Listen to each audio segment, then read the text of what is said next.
Hello and welcome from a very special location on Tech Today. We're on the road yet again. This time, I'm in the heart of Finland. Many years ago, I met the flying Finn, Mika Häkkinen, from the F1 world himself. And he told me all about something called Sisu. Now, what is Sisu? I'll tell you at the end of this particular segment. But I'm here in Finland, and that is Sweden on the other end. I'll tell you a little bit more about that as well.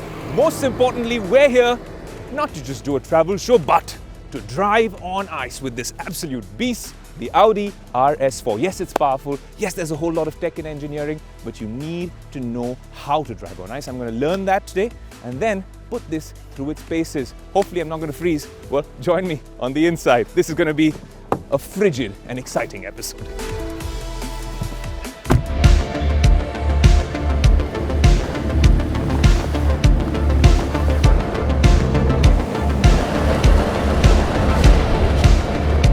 There's a bunch of things that you must keep in mind when you're driving on ice. We're driving the Audi RS4, bucket loads of torque, full on tech, but the instructors here have taught us a couple of things, and now, via me, you're going to learn them as well. The first thing I do is put the car in manual mode and then play along with these paddle shifters. The instinct is to press the brake the minute you see a sharp turn, right? That's not going to work on ice because you're not going to get enough traction. Most likely the car is going to slip and you're going to be out of control. So the real secret sauce is press the brake a little bit so you decelerate, but don't rely on it. Then your counter steering and of course the way you use the throttle is going to get you out of that situation. It's very, very counterintuitive to what you would do in a normal situation. Now, I'm not recommending you drift on ice, but if you are in a situation like this, I can tell you this: 3 days of the Audi ice experience, and if I'm driving maybe in the northern parts of India, I know it's snowing in Spiti and Himachal and stuff like that, I would be much better equipped to take some of those turns, to drive on those roads, hopefully with an Audi with Quattro as well. Now, an all-wheel drive system helps in these scenarios, but often you need other things working for the car as well. Here in Finland, the headlights are always on because day and night, it's a very, blurry line between the two. There's a lot of, usually if you're driving on the road as well, because we drive from the hotel to come here as well, people usually follow the rules, right? I was actually watching some content where they say, is someone obeying the traffic with the left brain or the right brain? Look over here, they're following the rules. There's not that many cars.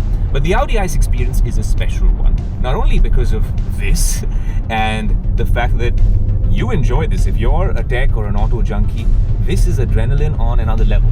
You could lose a couple of layers of clothing and still be warm just by how excited you are taking these turns and figuring it out. We've tried to base it on the laps as well, but honestly, you've got to savor each and every turn. And it's reassuring that this particular car is always in control.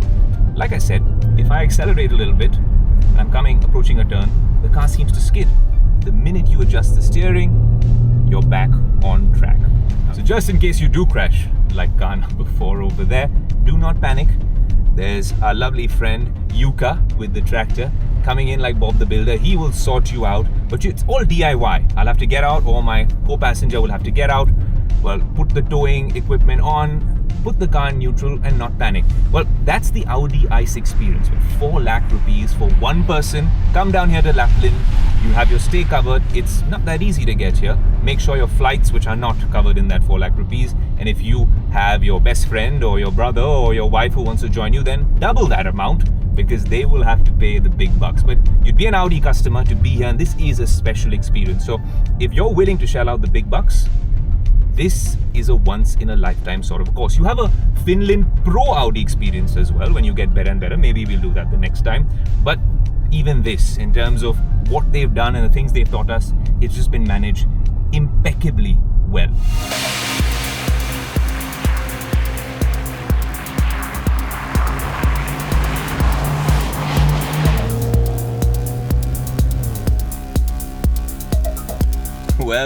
Well. Minus 15 degrees Celsius.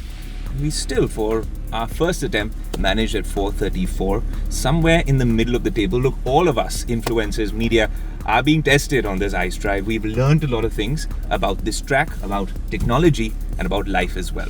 But as long as you finish the race, I'm guessing there's some marks for participation. This has been a lot of fun, but I'll tell you a little bit more about the technology and what Quattro does for this and all of the things that we learned with this particular car.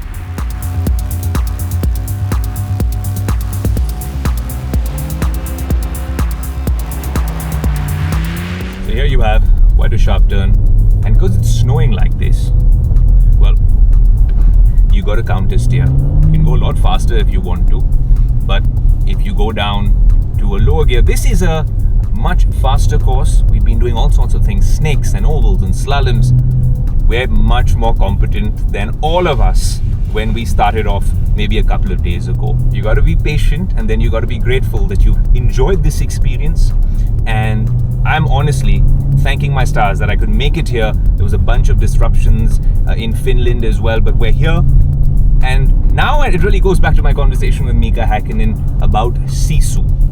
I've understood where that whole spirit, the indomitable spirit of Sisu comes from.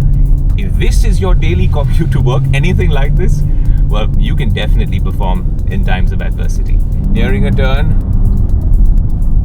If I don't do this the right way, my instructors just told me that we're not too far away from Sweden. Not that I'm complaining, but I don't want to drift my way on this ice all the way to another country.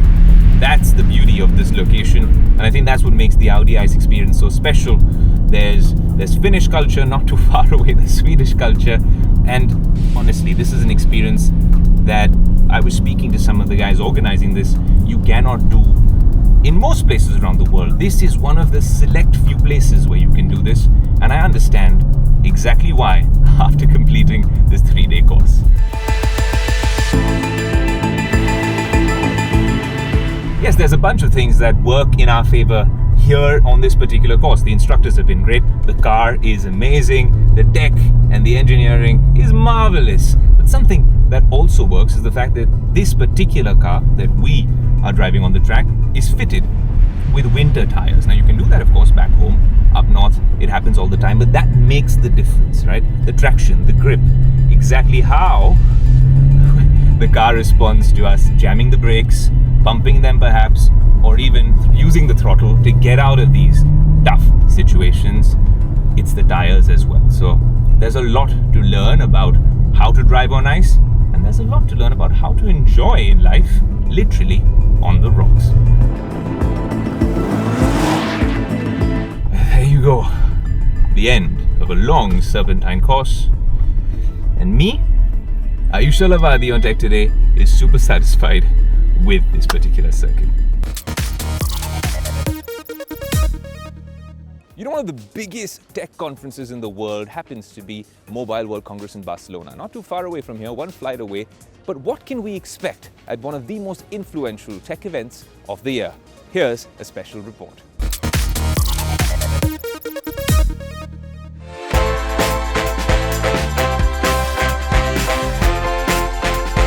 MWC, or Mobile World Congress, will be back this year and will be running from February 26th to February 29th. Scheduled to be held in Barcelona just like every year, this annual event will bring the latest trend and innovations from across the world in the mobile technology landscape.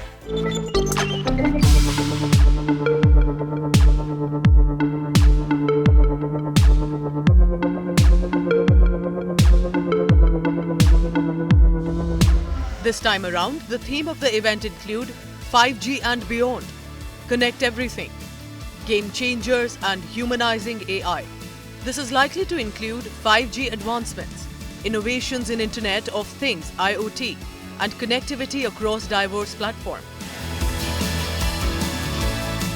Prabhu Ram, head of Cyber Media Research, Industry Intelligence Group, revealed that in addition to the AI, MWC will also focus on sustainability.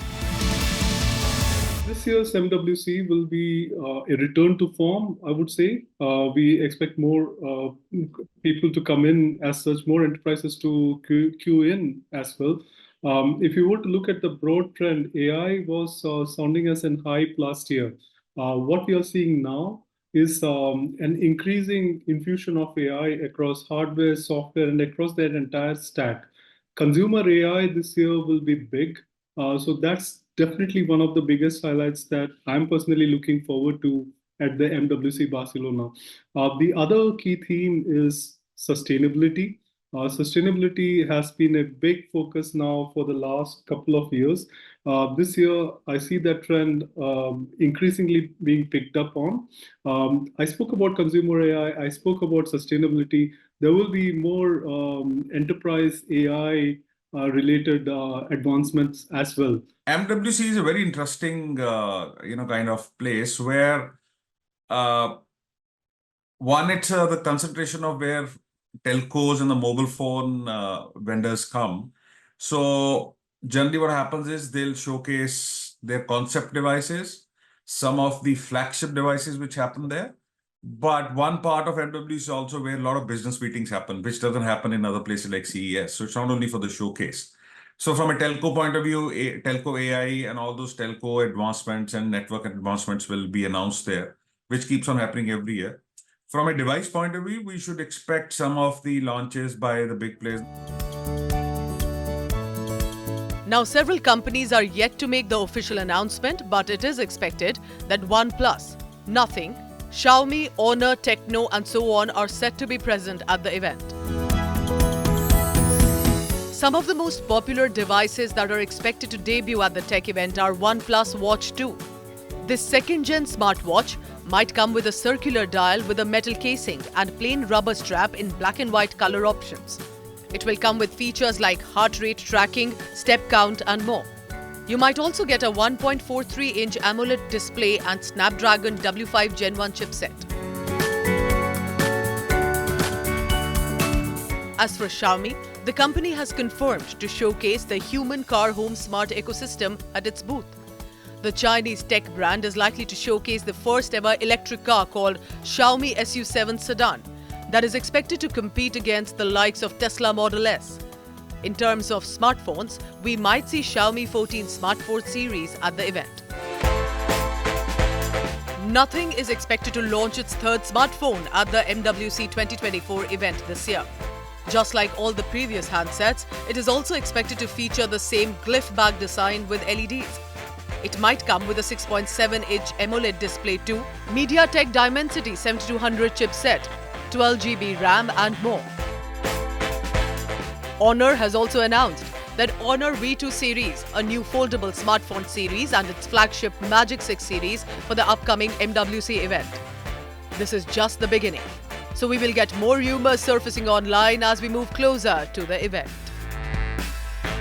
While we have already seen major launches like Galaxy S24 series, OnePlus 12 series, does that take away from the MWC? To this, analyst Ram says that MWC is still bound to witness many foldable, rollable devices in addition to gaming and concept phones. He even emphasized that this year we will see more of the mainstreaming of artificial intelligence. One of the overarching themes which I as an analyst really am looking at is the mainstreaming of consumer AI. Typically what happens is hype cycles tend to go in a particular fashion. We always think in terms of this being the next big thing. That was the intent last year as well. But this year, what we are seeing now is AI is not really a headline, but AI is being infused across the entire tech stack, from the hardware to the software, across each layer, and which is being intelligently done as such. So definitely there will be more focus going forward in terms of how to use AI for content creation, for imaging, for breaking the boundaries of languages, for making more people productive using smartphones. Whether you are a tech enthusiast, a business professional or simply curious about the future of connectivity, MWC Barcelona 2024 will witness a lot of announcements that might set the course for the year. Stay tuned for Tech Today for further updates as the event approaches.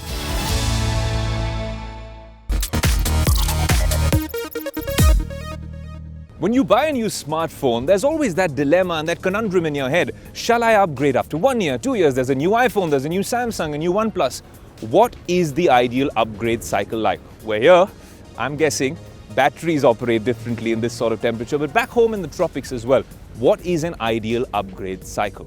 Tech Today's Danny De Cruz brings you the lowdown in this special report. Recently, I was clearing out my drawer when I came across my old smartphone.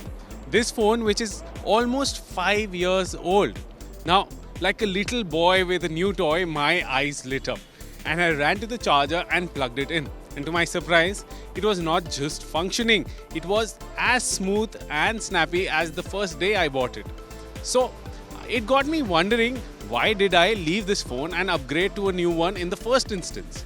Now, I couldn't get that answer, but I'm out here on Delhi streets to find out what motivates people to buy such expensive phones in the first place.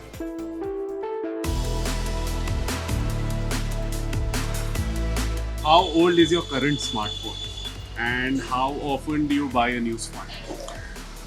My current smartphone would be about 4 years old. It's almost 4 years old. 6 years. About a year and 2 months. I'm carrying two phones basically. One is iPhone and another one is Android phone. 5 months old. One is 3-year-old, one is almost 1 year old. 2 to 3 years. When you're buying a new phone, what's the most important thing for you? The most important thing is the looks, obviously. It depends on the purpose. Features are camera, of course. Storage capacity. Features, the system. Clarity in terms of, photos and like the softness of the touch. Convenient user interface. Features that they give us, like the new AirDrop feature, that you do not need to press a button. You can just connect the phones and they can transfer data. I look for battery, like it should last long. There should be more feasibility. I am of the mindset that I use probably a camera more. So what do you do once you change your phone with the older one? I usually hand it down. Honestly, I still have my first phone. Give it to someone who needs the phone. Which one do you prefer, Apple or Android? I'm carrying both, but Apple is the best phone to use, yes. Android. I prefer Apple. Clearly, not a lot of smartphone buyers are upgrading their phone every single year, despite all these mega events happening across the globe. Buyers need more incentives. They look for important aspects such as camera, battery, and operating system. So, it's clear that not a lot of people upgrade their phone every second year like me. Over to you, Aayush. So sometimes you learn in theory, sometimes you learn by practice in minus 20 degrees Celsius with this absolute beast. And I told you, I came here in the pursuit of what Mika Hakkinen told me. It's all about sisu, determination, perseverance, and really being able to perform in times of adversity. Honestly, for a Mumbai boy, this is as adverse as it gets. Fantastic course, well, set up by Audi over here. You can see us drifting all over. Maybe I'll get some of these tricks and use them in Mumbai and Delhi. But for now, this is all I have for you on this special episode of Tech Today. Until next week, adios.